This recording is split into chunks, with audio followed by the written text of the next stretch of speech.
Rise and shine, it's a brand new day. Ken and Ken take the stage, ready to play. Weekdays at 10, the cars and the scene. Coffee in hand, they're living the dream. Question in their voice, got the whole town awake. Bringing fire to the mic, make no mistake. Shows in the corner, spitting out facts. Dropping truth bombs, ain't holding back. Ken and Ken in the morning, feel the heat. From 10 a.m. CST, can take a seat. We live and loud, that break in the mud.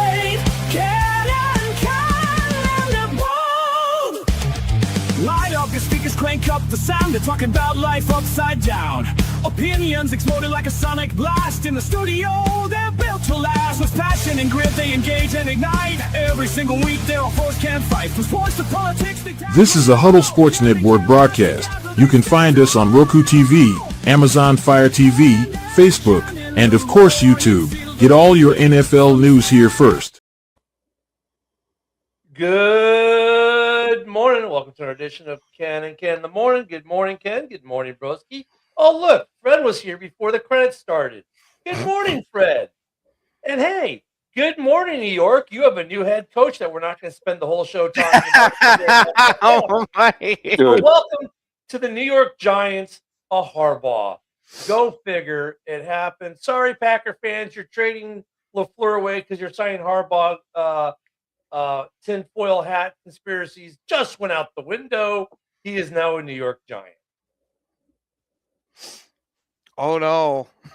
I was 50-50 on it anyway, so Yeah, whichever happened, I was okay with.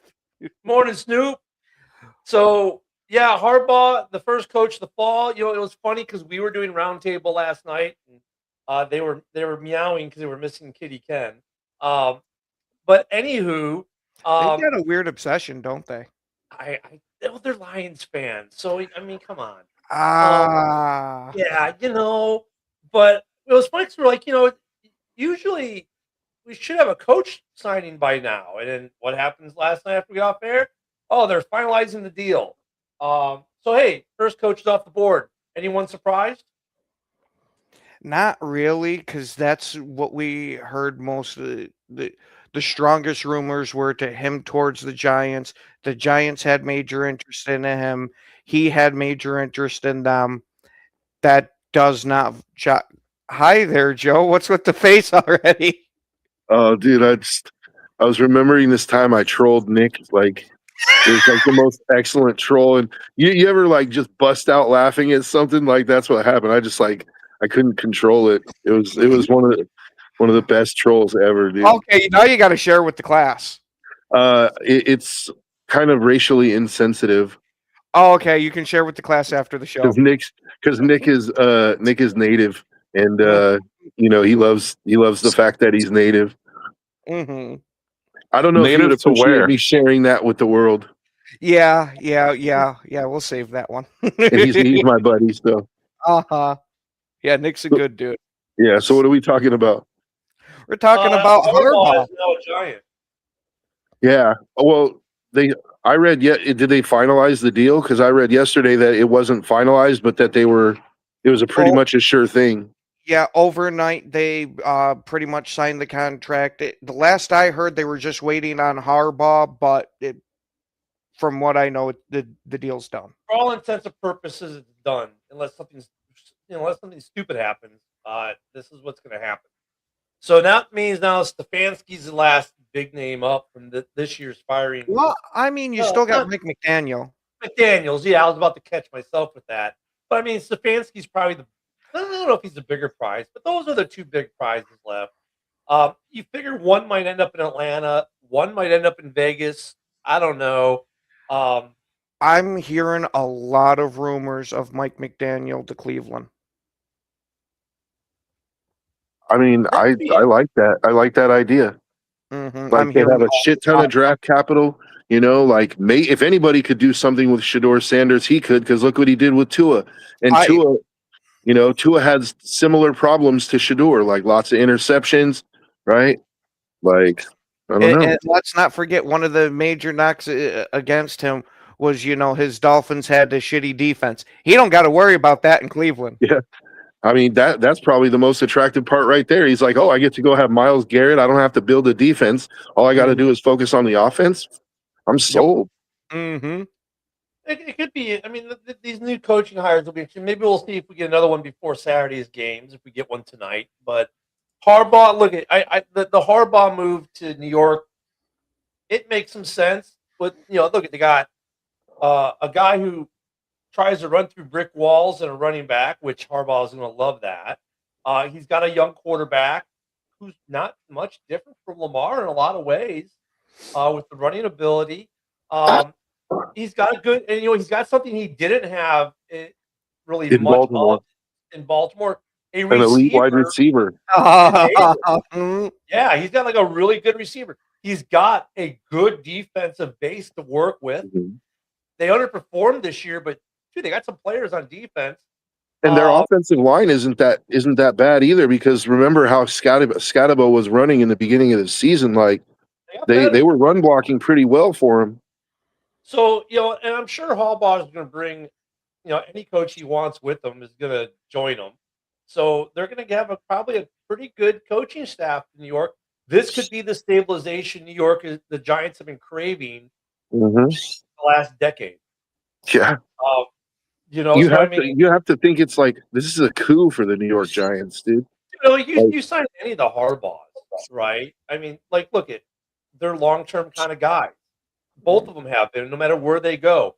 Whether his brother was San Francisco for what 5-7 years before going on to Michigan, going there 5-7 years. Now these guys they stick. They leave when they're ready to leave for the most part. And like, okay, but he was fired from Baltimore after 18 years. And I think John is also more steady than Jim, because Jim actually is the one that leaves after 5-7 years. John's he's got that long tenor, Yeah, he's moving like a whole 4 or 5 hours up the road now to New Jersey. Yeah, not a big move for the family. Is there any details about the length of the contract? No, not yet. We'll probably get them tomorrow. I think I heard something about it being 5 years or something like that. Makes Yeah, sense. I mean that's probably the standard fare. Lengthwise. Yeah, and make him one of the highest paid head coaches, which he already assumed.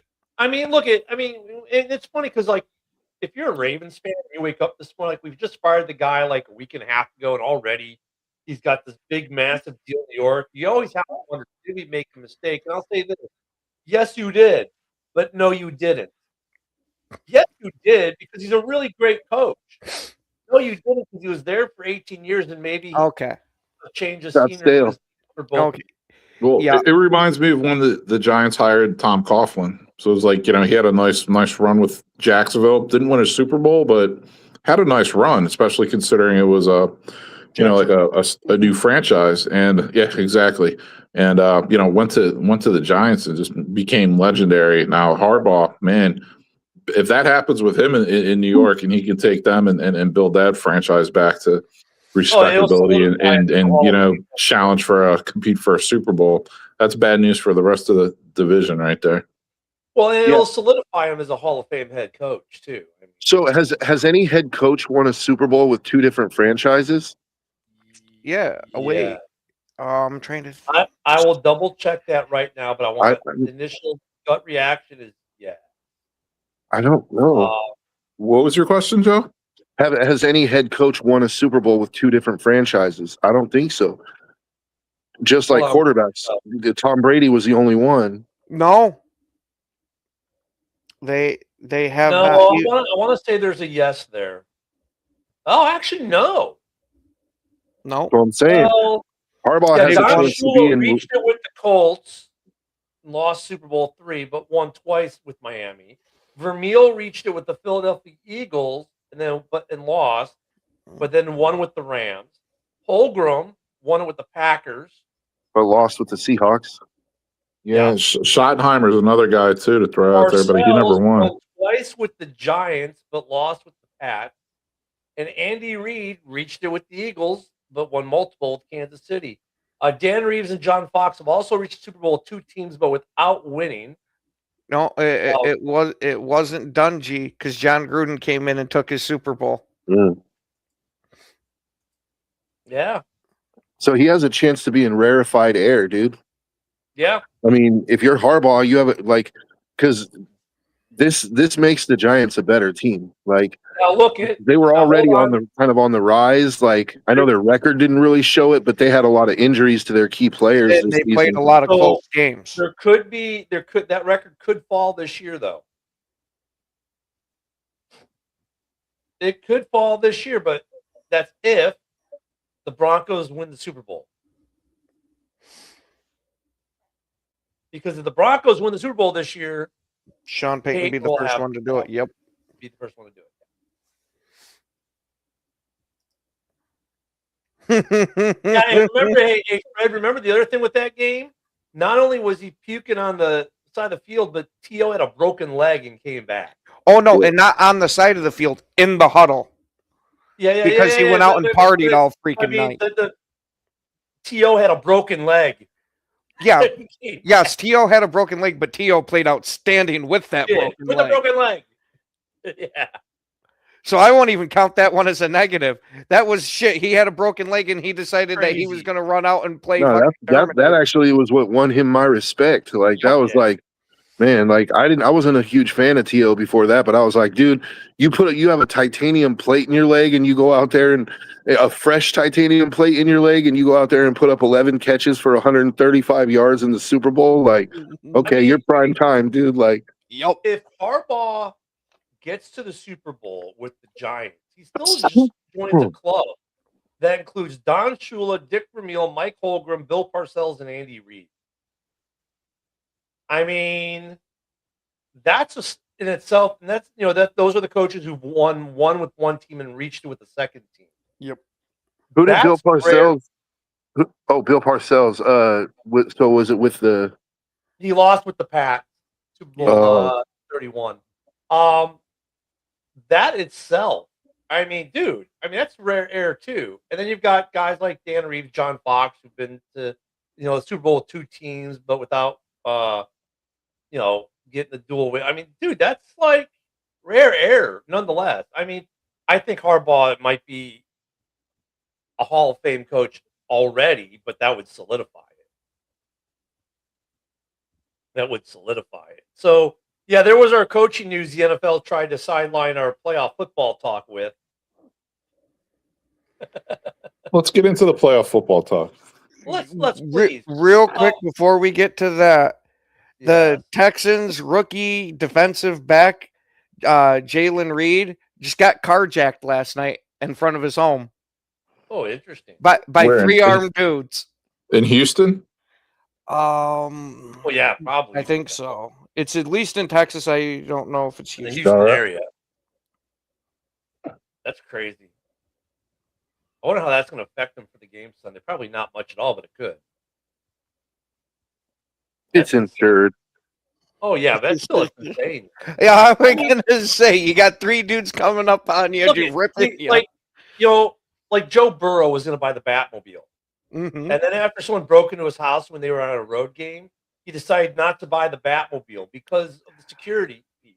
I mean, these guys make stupid money, and Joe Burrow has said it himself. They asked him this year, Joe, why are you coming back this season? He's like, because I get paid stupid amount of money to play a kid's game, and I really love to play, which gives me even that much more respect for Joe Burrow.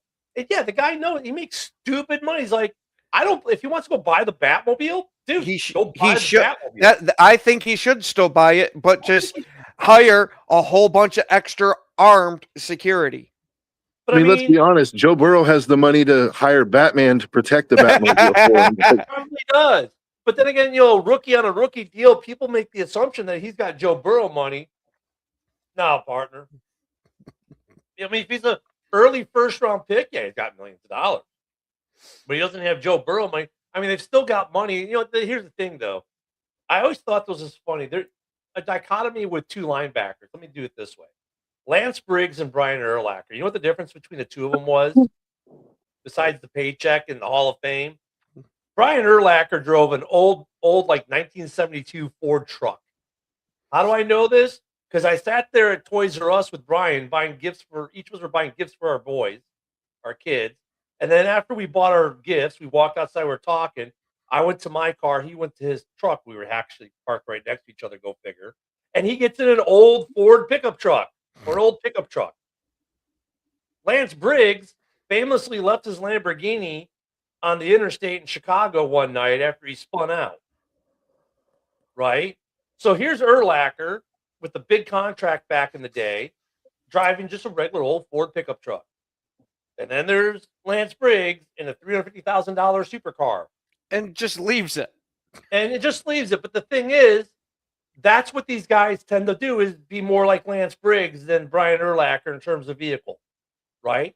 A lot of these guys buy expensive cars and flash the cash. Because, and I get it. You got money. You're going to flash the cash a little bit. You're going to buy nice things. But then you get the other ones like, yeah, just buy a regular car. You know, I mean, look at Justin Jefferson up, I don't know where he's living now, but when they shot receiver, was living in a townhome in Minneapolis. Or better, the best one is Kirk Cousins. You got to love the dude. The dude's made more money than God in the NFL. Buys a normal single family home and drives a freaking minivan.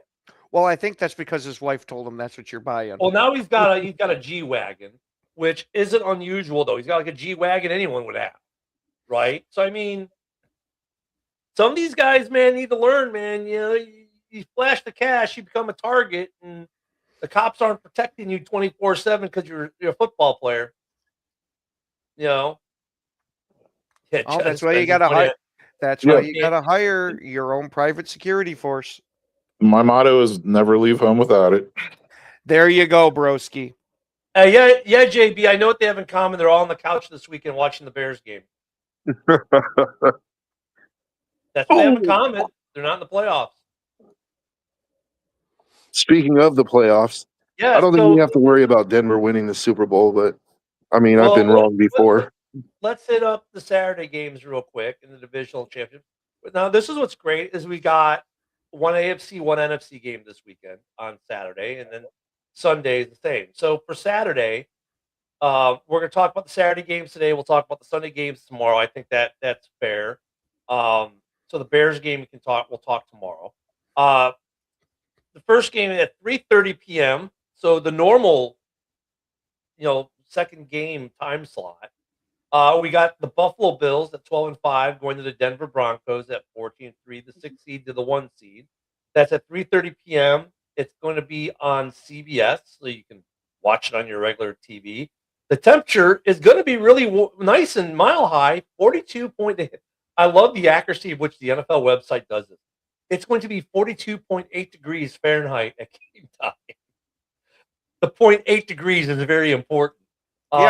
Yes, because that 0.2 difference matters a whole hell of a lot. Yeah, so roughly, it's going to be in the low 40s at game time, which for a game in January in Denver, you're going, Now, look at JB says, yeah, but Denver at home is brutal on opposing teams. I don't think it's going to affect this team in terms of weather, coldness, snow. It's Buffalo, dude. These are the guys who have to have their fans come in a day and a half in advance to try to shovel out the stadium to play a game. So wind chill, wind, not an issue. Altitude, that's the issue. And the cold will exacerbate that a little bit, right? Because Buffalo pretty much at sea level, right? What's Buffalo sea level wise? Probably like 100 feet above sea level. Let me see. What is Buffalo sea level? I bet it can't be that high. Obviously not a mile high. No. Okay. 600 feet above sea level in Buffalo, roughly. And Denver is obviously a lot higher than that. So okay, that could have an impact, right? And JB's correct there, right? Because teams get gassed. But look at these guys are smart too. They're gonna have the oxygen tanks on the sideline. I mean, it's not like we don't have technology and oxygen tanks anymore. This is gonna be a good game. Broski, what's your take on this game, man? On which one? So we're talking Bills Broncos. Okay, yeah, Bills Broncos. I mean, this is the thing. So the Bills aren't known for winning on the road in the playoffs. They finally, broke that trend when they won in Jacksonville. Denver's a better team than Jacksonville. Denver's a more difficult place to play than Jacksonville. I don't know, man. I really kind of think it's going to catch up to Buffalo. I think Denver wins this game, and I think they win by 10 points. What do you think, Joe? I mean, Broski makes some valid points, but I just think Superman does Superman things, dude. Like Josh Allen, he puts on his cape at the most appropriate times, and I'm not sold on like Bo Nix. He doesn't impress me all that much, if I'm being honest. Like he's gotten better, and he works well within the offense, but he also makes some stupid decisions at times, and I don't know. I'm going based purely off of playoff experience, and Josh Allen gets up for the biggest games, dude, and so I just feel like the Bills are gonna win. So the win probability on MSN, I get through my web browser. Right now is the Bills 48.5%, the Broncos 51.5%, and fan voting it's 60-40 to the Bills. So people think this will be a close game. I kind of agree with Joe's piece about Superman doing Superman things, and Josh Allen is Superman. Look at they. Hold on, let's see. Just keep a spy on Allen the entire game and force Cook to beat you for 4 quarters. I mean that's actually a good strategy, right? Because JB was saying people run out of gas. Ivan's got a good strategy there. I think it's a close game, but like Denver to me, man, like I remember the Giants game.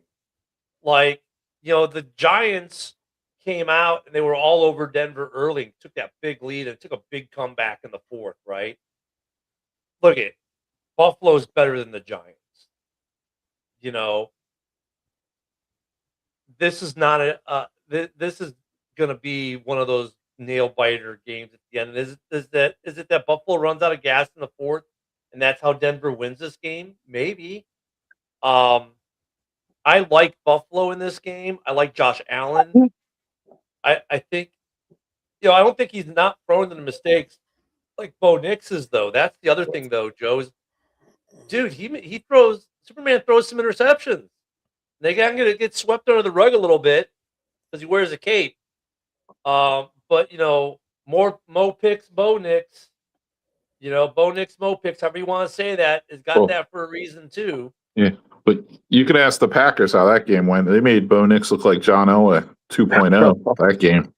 Damn. So that's kind of how I see this game going. Like I think it'll be close for 3 quarters, and I just think the Bills' lack of offensive firepower is going to catch up to them. Denver's D is going to take over, and Denver pulls away in the 4th quarter. That's what I'm worrying about here, Broski, because we have seen Josh Allen not look like the usual superhuman Josh Allen. We've seen him look just human at different points during this season. He's had a couple of games where he cost his team the game. But granted, he has given them a lot with a lot of wins. And as soon as he gets going, it gets that whole team rallied behind him, and they play a hell of a lot better as a team once Josh Allen is going. But with that Denver defense, it's going to be a real tough one. But give me Buffalo by 3. Real close. Also, I'm just wondering how their second-year wide receiver, who I love this press conference, he's had an off year. I wonder if he comes up in this game. If who comes up in this game? Coleman. Yeah. I hope so for him because I really liked him a lot last year. I mean, if he has a game like he played in some of the games last year, if look at the altitude for him isn't as much of a factor because he played a lot of college ball out there. If he has a game for Josh, I mean, this game could flip easily for Buffalo. I also not to be like overly dramatic about it, but narratives also have their place, and the narrative around Josh Allen is that he can't win the big one. Here you finally have the opportunity without Patrick Mahomes, without Joe Burrow. You're never going to have a better shot at the Super Bowl, most likely, dude. Right? So it's like you have to think that that's kicking around in Josh Allen's head, like, and pressure motivates some people. Like, I don't know. That's why I say the Superman thing, because I think that Josh Allen realizes this is his best shot, and if he doesn't take advantage of it, he might never win the big one, dude. And so, Buffalo needs to sustain long drives, wear down that Denver defense. That's what they need to do. If they can have long drives, if the quick score Buffalo does not work for this game. It's got to be slow score Buffalo.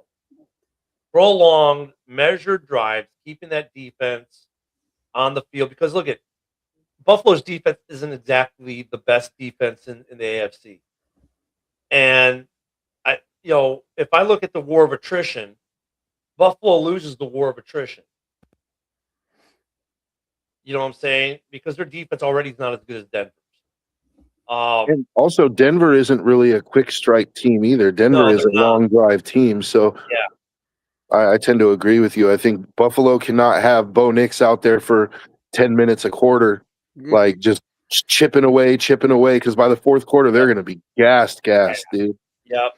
So Buffalo needs to, if they can, take the ball and just hold it as long as they can in lots of run game. Well, I was going to say with how good their run game is between Allen and Cook, I have no doubts that they can pull that off. Because as quietly as it's been kept, Cook has been one of the absolute best runners this year. Well, that's why I got that nice contract at the beginning of the year. Mm-hmm. Look, it's a good way to start off the divisional weekend. I mean, this definitely shouldn't be a blowout. This should be a really good knock them down, drag them out, decided in the fourth quarter kind of game. But I could see what Broski's saying too. Like, to me, this game could go one of two ways. It's either the Bills win it close, or Denver could actually beat them by double digits. Yeah, if they beat them by double digits, though, it's going to be much more of a fourth quarter slip away. Like, this will be the first three quarters should be a really close game. Mm-hmm. And then we see if the Broski effect, there we go, happens in the fourth quarter. Like, does Broski's words ring true? And in the fourth quarter, Buffalo's just gassed and can't keep up, and Denver pulls away, puts the second score up. It's going to be a good game. I could see it happening. So that one's at 3:30 Central, 4:30 for the East, and then the night game. This one's very interesting as well. Oh, you gotta love the temperature thing on this. The 12-5 San Francisco 49ers at the 14-3 Seattle Seahawks at 7 p.m. Central at Lumen Field in Seattle, where it will be a balmy 48.2 degrees according to the NFL. So that 0.2 degrees left Denver and went to Seattle. Yep, that's what it did. And that game's going to be on Fox. Divisional game in the divisional round. You got to love it. Look, I didn't even get through the game in JB's. All right, Seahawks win. Yep, go Pack, go on the couch there. Philip, enjoy playing this week. Hey. Ouch. Yeah. No, he's not saying there was no chance for Denver. He didn't say that. No, I said that I could definitely see it going one of two ways. I didn't say that's the only way it's going to go, but I could definitely see Broski's point about, if Buffalo gasses, they could lose by 10 points. Like, I think that's possible. But I think I really do think that if Buffalo manages to keep it close, that they win by a field goal or win by a score. So Niners to Seattle. Interesting divisional game, which to me throws a lot of crap out the window. It's a divisional game. You know what I'm saying? To me, a lot of like Kittle. Well, Kittle's hurt. That was who was it said that? JB, right? Kittle's hurt, or no? I'm sorry, it wasn't him. It was Orlando. Yeah, Orlando. No Kittle. Well, look, Kittle was out for most of the season anyway. I don't know if you guys ever seen the bench warmer guy, like his reels. He's got the one where every time someone gets hurt, CMC gets stronger. It's hilarious. Go check it out. But I mean, they're used to not, and their backup tight end's actually pretty darn good. Yeah, that Tonjes guy is pretty good. Yeah, he's pretty good. I mean, look at this team's been duct tape and bubble gum all season, and yet they keep winning. And it's a divisional game. So divisional games are the toughest games, regardless, right? This is the hardest game Seattle could get in the divisional round is a divisional opponent, right? It's a divisional opponent. If they had gotten, let's say, Carolina instead, I wouldn't even be thinking as much about this game. But they did. They got a divisional opponent. That makes this game so much harder. Divisional games. I mean, look at Bears Packers like in 2010. The Bears were what, the 2 seed, right? NFC Championship at home against the 8 seed. The 8 seed wins, or whatever the Green Bay Packers were. I think they were they weren't. Were they the 8 seed? They were the 8 seed. Yeah, they were the 8 seed or the 7 seed, whatever. They were the bottom seed, but it was a divisional game. It threw the rest of that other crap out the window. That's how divisional games are, right? So, I mean, San Francisco coming in a little wounded, just playing them 2 weeks ago in Santa Clara. So, they just played each other not long ago. So, game planning for this game is a little bit easier, right? They're familiar. That changes things. This is going to be a crazy game. The wind in Seattle is going to be a factor coming off the sound, or could be a factor coming off the sound. Broski, what are you thinking about this Seattle game? I mean, honestly, like I'm going to give you almost the same breakdown I just did for the Bills Broncos game, and I legitimately think there's a lot of similarities. I think the lack of playmakers on offense for the 49ers is going to catch up to them this game. I just don't think they have enough firepower right now on offense to keep up against that Seattle defense for an entire game. I think all their injuries and everything, it's going to catch up to them this game. I think Seattle pulls away in the fourth quarter, wins by 10 or more. So the win probability for the 49ers, according to NFL, or the website I'm on, is 25%. Seahawks 74%. But like I said, divisional game, and here's an X factor, Joe. CMC, right? Well, I think it's obvious that the Niners are gonna. Their only chance really is a heavy dose of CMC, and CMC is gonna have a career kind of day. Like, he's in the passing game and in the running game. He's gonna have to do it all, really. Would that shock you to see that type of performance from CMC? It wouldn't shock me, but it's just Seattle has, like, I mean, at least a couple of weeks ago, they had the number 1 defense in the NFL, right? So there's that. Then on top of that, they're like way up there in points per game offensively. And, to me, the Niners' only chance is that they could force Darnold to have one of those Sam Darnold ghost games. Like, that's really their only shot in it for me. I mean, they definitely don't have much going on in the receiving game right now. They are so depleted. My God. They are so depleted. The Niners, man, like,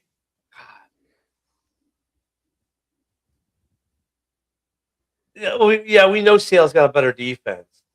I mean, JB giving me all the obvious facts. We know they're a better defense. It's Seattle. Their defense has been really good this year. Not Legion of Boom, but definitely better than what San Francisco has. But, man, divisional game. I just keep coming back to divisional game. To me, it throws a lot of the stuff that we talk about out the window.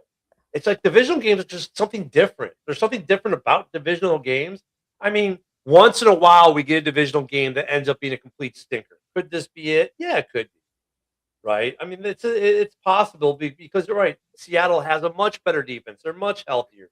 They got a full complement of weapons, compared to San Francisco. But, dude, San Francisco didn't get here by luck and chance alone. Like, they do some things, right? Mm-hmm. And it's just like, It's hard because like it is a divisional game, and like I could look if there was going to be an upset, this would be it. Like a major upset, this would be it. I think San Francisco winning this game would be a major upset. I mean, you got to kind of go with Seattle because on paper you look at go, there's no way Seattle loses this game, right? I mean, is there? I don't. It's hard to fathom a way Seattle loses this game, but then you go, it's a divisional game. Divisional games are strange. They don't go as planned ever. I just gave you one way. I think if the Niners if Saleh can dial up pressure, consistent pressure on Darnold and get him seeing ghosts, that's really their only chance, in my opinion. Like, Yeah, I'm with you. they're on going to that, have to Joe. generate some turnovers. They're going to have to win the turnover battle. They're going to have to run the ball. I do think Jawan Jennings could have a good game. Like, I don't know. Their defense is great, but somebody's going to get some yards. And I think on the Niners, when you look at their receiving corps, I think Jawan Jennings would be the one right now that would be. He's like their most reliable guy, in my opinion, right now. So 2 weeks ago, when Let's not forget Purdy's good for an interception or two lately too. So they're not gonna lose the turnover battle like they did in Philly and win this game. So yeah, I just said that too. I think they have to win the turnover battle. yeah, 2 weeks ago, the Seahawks won the game 13-3 in Seattle. I mean, so the Rams kept, and the Niners kept them close in that game, right? And they were playing for the number one seed. So it wasn't like we're rushing our players kind of game. They were both going at because they both had number one seed aspirations, right? That was a pretty good game. I could see this game going somewhat similar. It was 10-3 at the half, and then 3 points were scored in the second half. Oh, no, I'm sorry, that was in Santa Clara. That wasn't in Seattle. I could see a similar type of game. this week. I think it'll be low scoring. Because it's going to be low scoring and it's a divisional game, anything can happen. I'm going to take Seattle to win this game. They should win this game. But I just want to preface it with that. It's a divisional game. It's going to be low scoring and anything can happen. You know what? And this is just the bitter Packer fan in me talking. Let the Niners go out and have a nice collapse like we did last weekend. If we get a broken heart, let them have a broken heart for once too. Well, I think the team that would have more of a broken heart would be Seattle if Seattle loses this game because with the phenomenal season they've had this year. This would be a total letdown. Number one seed and be one and done. And they've got that going for them too, Seattle. The number one seed wins 70% of their divisional round games. So they've got history on their side too in terms of win favorability, if you're into that stuff. So before Broski jumps in real quick, I just want let's do a little brief history lesson here, right? So last year, Sam Darnold is the quarterback of the Vikings. The Vikings finished the season 14-3, right? Sam Darnold has, he's like in MVP His best talks. season ever. His best season ever. He's in MVP talks, right? Right. The Rams, was it the Rams that beat him? They came in and just absolutely embarrassed them with what? A monster pass rush. They just got to Darnold all game long. He never looked comfortable, right? Now, Darnold is with the Seahawks. They're 14-3. And I'm just saying that the history is set up. There's only one thing I got to throw a monkey wrench in your plan. Do the 49ers have a monster pass rush? No, that's the thing is like I said, Saleh is going to have to get creative with creating pressure. Saleh has, and look, you got to give Saleh some credit because he's made that defense at times look good, but they don't have can't sustain it. Look what they did against the Bears. The Bears, who for the most part don't play until the second half normally. He got into a shootout with San Francisco, right? Which is Bears fans who are watching that game go, it's 7-7, it's 14-14, it's 21-21. We're matching them, right? And their defense did very little to stop the Bears the entire game. I don't have the faith that he can draw.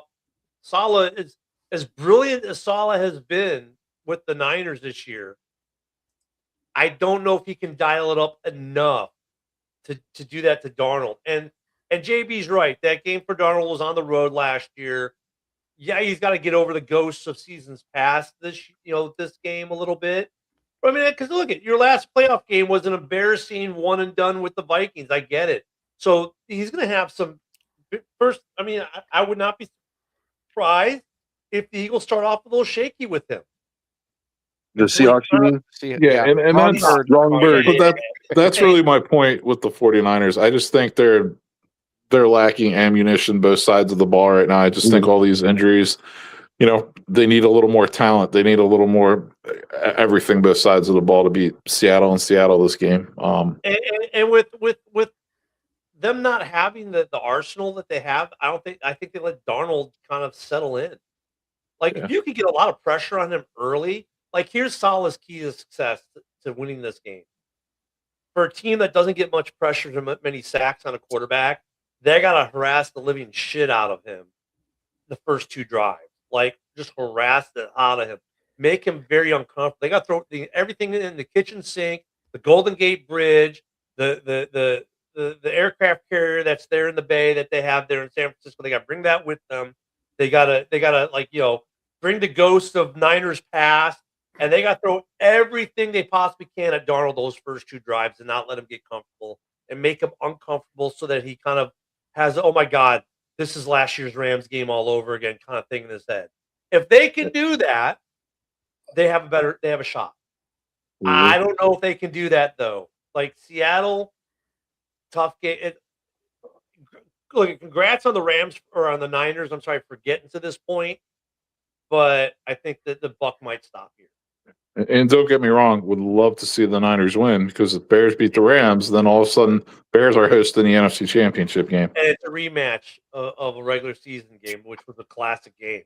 That would be phenomenal. But yeah, I have to agree with Broski though, because like when it comes down to it, I was thinking about this too. Like Broski mentioned the lack of offensive firepower. And then now he just brought up the lack of defensive firepower too. Like the Niners have a lot of injuries on defense. If we were talking about them with Fred Warner and Nick Bosa and like all these guys, it would be a different story, I think. But yeah, I do just see them being outmatched on both sides of the ball. Really, like it's going to take an inspired performance for them. I mean, and they'll probably get an inspired performance to a degree. I think the fact that it's a divisional game actually helps the Niners better because it helps them get up for this game a little bit better. I mean, look, Seattle's going to get up for it too because it's division. It goes both ways.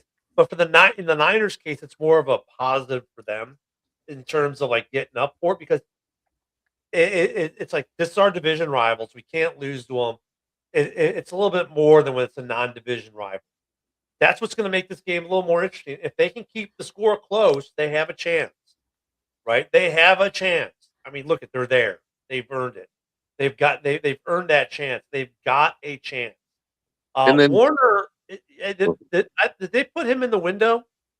Warner. He keeps talking about being possibly available for the game, but we've heard that for the past couple of weeks. So Hufanga's in Denver. Hufanga's on the Denver defense. But one thing also that I would like, when you're a 14-3 team, this is kind of splitting hairs, right? But Seattle actually had a better road record than a home record. Yep, like I know, like I said, it's kind of splitting hairs when you're 14-3. What is that? That means they lost 1 game on the road and 2 games at home out of 8, right? Like, or 9. Like it's kind of splitting hairs, but there was that narrative during part of the season that Seattle is playing much better on the road than they are at home. So could that be a factor in the game too? Maybe. I don't know. Well, let's go to, we got a little bit of time left, so let's stick into a Sunday game really quick. Weird start time. I don't get the NFL with their start times and the way they've done.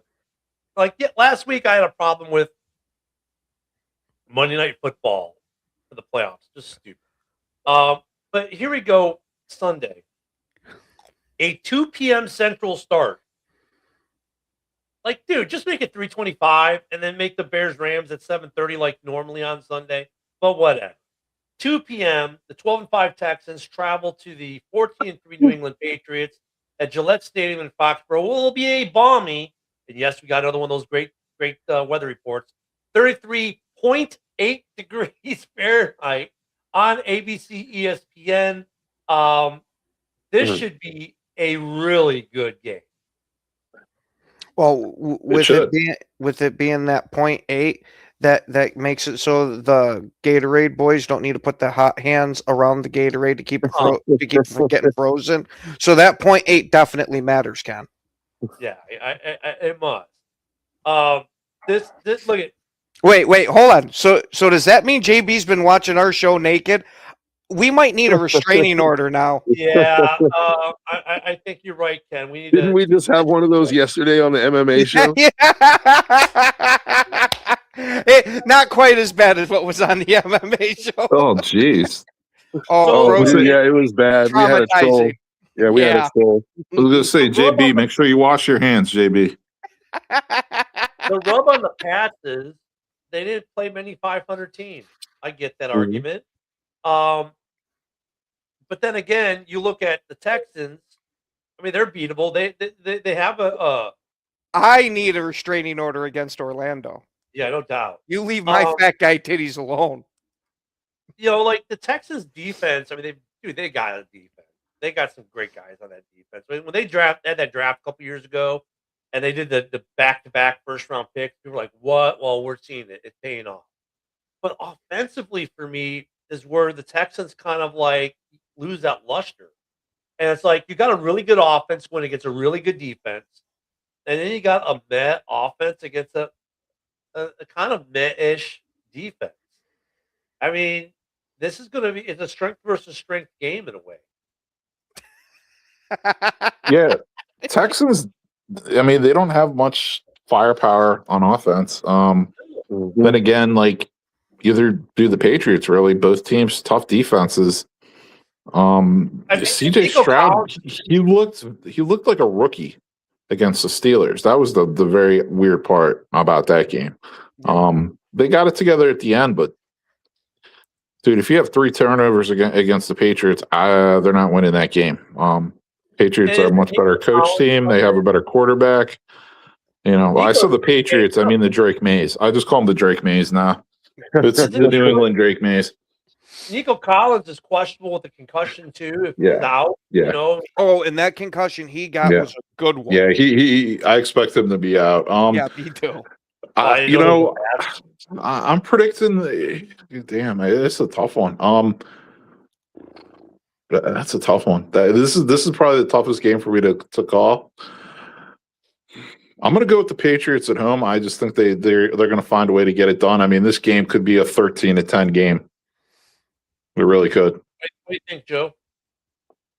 I think cold weather keeps it low scoring. Like, I think you're going to see playoff rookie Drake May. I think he'll struggle a bit against that Texans defense, but I just don't think that the Texans have the firepower to capitalize on a great defensive performance, and I think they're going to lose by a field goal probably. Yeah, I could see again 13-10 game. Let me jump. Because like the whole playoff rookie thing, you know, Caleb. I mean, you want to talk about trial by fire for some of these rookie quarterbacks. 13-10. Caleb's rookie first playoff game was against the Packers, and oh my God, it took everything. It took a super freakish throw on a 4th and 8 to keep them alive and whatnot. And some, you know, he had to do some things. Drake May is going to have to do some things because I think there is some that rookie game. Like, look at the Bears started that game against the Packers with a good drive that came away with only a field goal. I think that's going to have like Drake May has to have something similar. That first drive, he needs to have a good, not spectacular, but just a somewhat solid first drive and get those butterflies out. Because if you do 3 and out, those first 2 drives, let's say for Drake May, it's going to be a long day for It could be a long day for New England. They gotta design a nice, sustainable drive where Drake May doesn't have to do much. A lot of short stuff, a lot of the running game in that first drive to get Drake May into this game where those butterflies of being a playoff game and the speed can kind of slow down for him a little bit. And if they do that, I don't think the Texans can keep up with New England.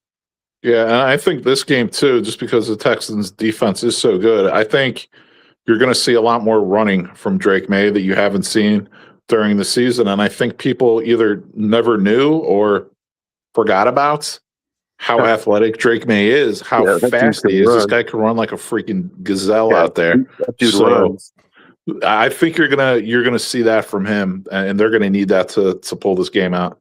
For me, one of the big factors in this game is going to be Trevion Henderson. Like, if I'm the Patriots, I want to get him the ball in space. Like, it's going to be hard. You know, the Texans are a good defense, especially against the pass. They're really good against the pass. But if I'm the Patriots, I'm gonna design a lot of halfback swing passes, things like that, to get the ball to Trevion Henderson in open space, dude. Well, look, you've got another factor here too. A warm weather team that plays in a dome, playing an outdoor game in Boston in January, where it's going to be actually look, they get a favor, right? Because it's not going to be brutal, but dude, it's going to be cold. It's going to be in the low 30. You know, it could. It's probably going to drop. It could. Well, it's 33 degrees. They say 33.8. I'm sorry, I got to be accurate, but it's going to be in the low 30s. The wind's an issue. You know, if you've never seen Gillette Stadium, it's right off the water in Boston Harbor. So I mean, the wind's going to be an issue. The weather's going to be an issue for the Texans. It's not going to be as much of an issue for New England. They're used to this shit. So that's going to be a factor too. Mm-hmm. I like Drake May better than Stroud. Since Stroud's rookie, oh my God, he walks on water year. He's showing that no, he's human, and he's a pretty decent quarterback, but he's human. Drake May is having his walk on water year. I like May better than Stroud in this game too. But let's be honest about the Texans, though. Like, part of the reason that Stroud is looking so human is because Tank Dell had the injury that he had. Nico Collins has been in and out and in and out. Like, he really hasn't had a reliable, and their offensive line has been bad. He really hasn't had a whole lot to work with. Like, I think Stroud is better than what he's putting out right now, but the team has some issues, you know. But those issues, though, I mean, that's yeah. I'm not discounting the issues. I'm just providing some much needed context for why Stroud is underperforming. He's not a rookie, but this is his rookie playoff game. His first playoff game is what is meant by that. Not that no one was saying that Drake May is a rookie. People were saying this is his first playoff game. That's what they meant by rookie playoff game. Like for Caleb, it was his rookie playoff game. His first playoff. I don't even think didn't he win a playoff game already in the wild card round because Denver had the first seed. Like, yeah, he won, but when I said playoff rookie, what I mean is he's still very young and inexperienced in the playoffs, and I just think that could catch up to him a bit. I think that he could struggle a bit. It did like it did for Stroud in his rookie campaign when they won that wild card game and then went to Baltimore for the divisional. Mm-hmm. It could be a similar scenario, except that this case Drake May has home field, which I think favors Drake May.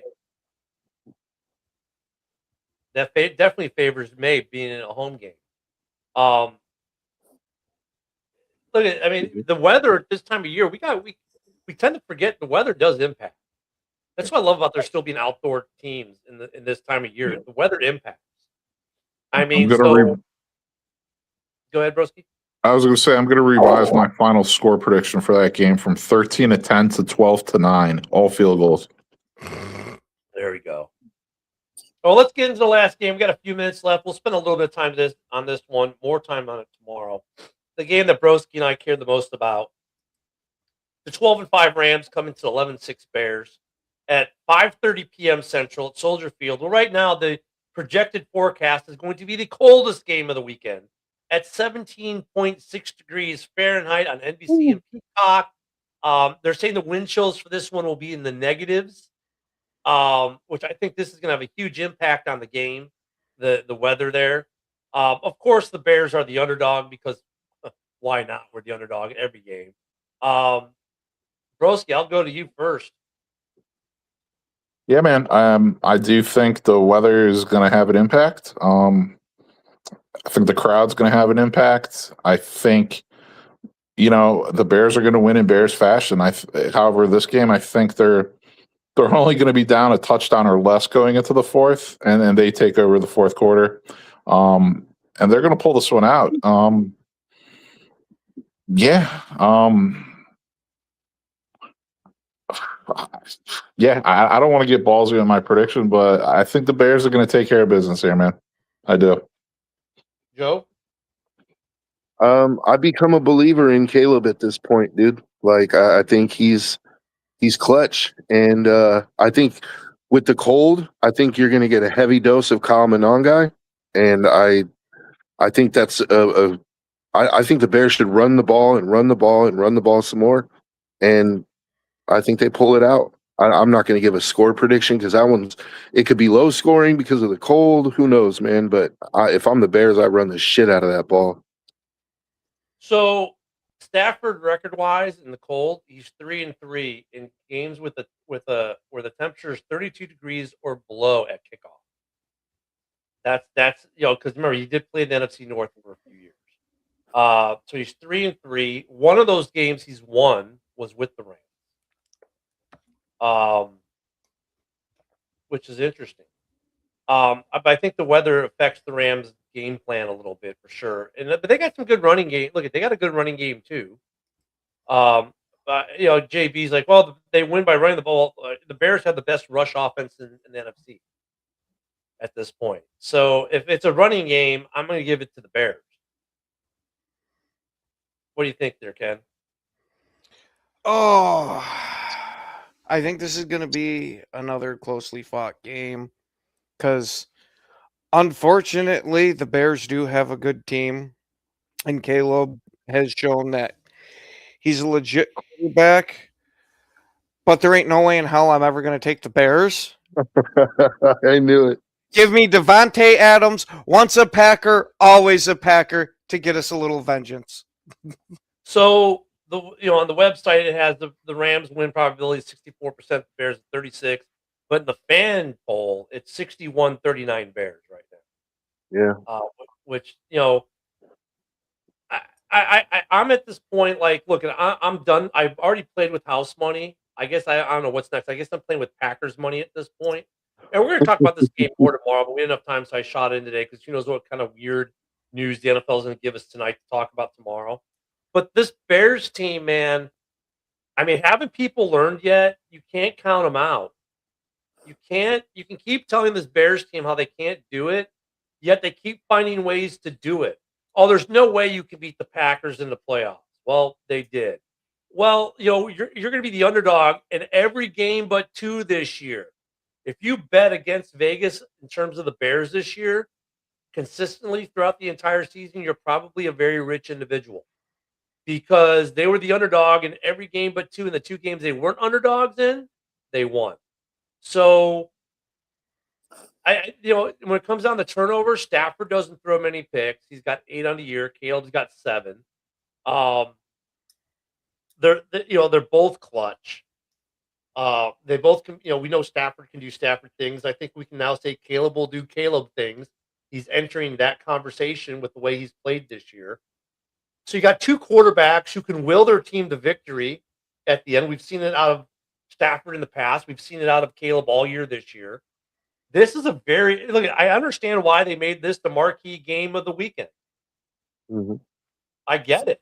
And it's an old school, cold weather, divisional round playoff game. I mean, this harkens back to Bears-Rams in 85, where they're at Soldier Field. Now, that was back on AstroTurf, but that's when Dickerson was the rushing leader, and the Rams were going to run all over the Bears, and the Bears end up mollywopping them. This is going to be a fun game. It's got all those elements are in there. All those elements are in this game. I understand why the NFL made this the marquee game of the weekend. I'm not, the Rams could win. Yeah, I mean, look at any one of these 8 teams this weekend. I don't think anyone's counting the Rams out. Yeah, no, not at all. I mean, there's NFC North fans, the Packers, the Lions, and the Vikings. They're all counting the Bears out because, well, that's what they do, being NFC North fans, and it's just hating on the Bears and being homers, and that's cool. That's cool. I get it. But I mean, this is a Bears team. People discount it all year. There's no reason they can't win this game. But you know what? We'll let JB lament on that while he talks about his team that's on the way to Cancun. He's up in about 20 seconds. Be back here tomorrow. We're going to talk more about this Bears game tomorrow, whatever else the NFL sends us. You guys enjoy your Thursday. I'm going to go watch the new Star Trek show. Live long and prosper. With a